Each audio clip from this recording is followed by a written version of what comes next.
સ્વાગત છે આપનું નેશન પ્લસ ન્યૂઝમાં। હું છું આપની સાથે હેતલ ભગત।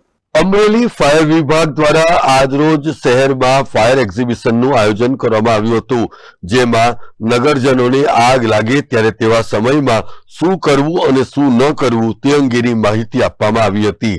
અમરેલી ફાયર ઇમરજન્સી સર્વિસ દ્વારા ફોરવર્ડ સર્કલ પાસે સિનિયર સિટીઝન પાર્કમાં આ ફાયર એક્ઝિબિશન શરૂ કરવામાં આવ્યું છે, જેનો 150 થી વધુ ગ્રામજનોએ લાભ લીધો હતો।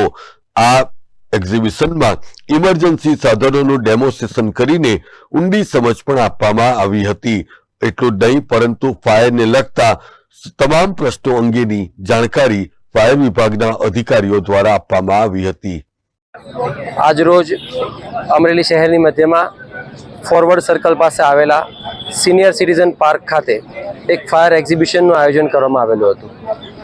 તાજેતરમાં રાજકોટમાં બનેલી આગની ઘટના, જેના કારણે હવેનો એક એવો સમય છે કે જેમાં જાગૃત થવું જરૂરી છે અને જાગૃતતા ફેલાવવી પણ જરૂરી છે।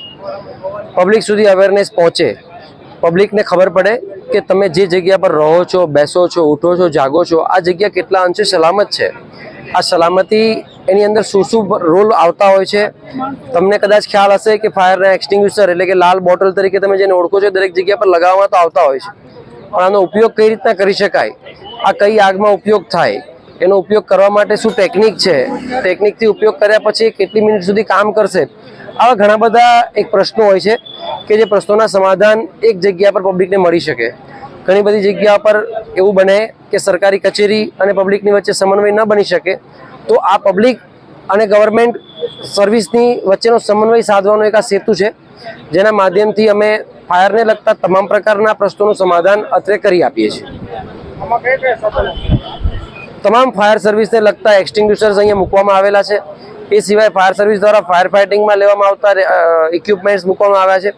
એ સિવાય વોટર રેસ્ક્યુ માટે Gujarat state fire prevention service દ્વારા ફાળવવામાં આવેલા અત્યાધુનિક રોબોટ્સ, અંડર વોટર કેમેરા જેવા વિવિધ પ્રકારના અનેક સાધનો, અમારો ફાયરનો ટેન્ટ છે કંટ્રોલ રૂમ માટેનો, ERV વ્હીકલ છે, ઇમરજન્સી રિસ્પોન્સ વ્હીકલ જેવા વિવિધ પ્રકારના તમામ સાધનો અત્રે ઉપસ્થિત કરવામાં આવ્યા છે। એક્ઝિબિશનમાં કેટલા નાગરિકો હાલના તબક્કે સાંજના 4 વાગ્યાથી શરૂ કર્યું છે, જ્યાં સુધી પબ્લિકનો ફ્લો રહેશે ત્યાં સુધી રાત્રિના મોડી રાત્રિ સુધી આ ચાલુ રાખવામાં આવશે। અત્યાર સુધી આશરે 150 થી 200 જેટલા વ્યક્તિઓએ આ સેમિનારનું આયોજનમાં ભાગ લીધેલો છે। Mehul Trivedi, nation plus news, Amreli.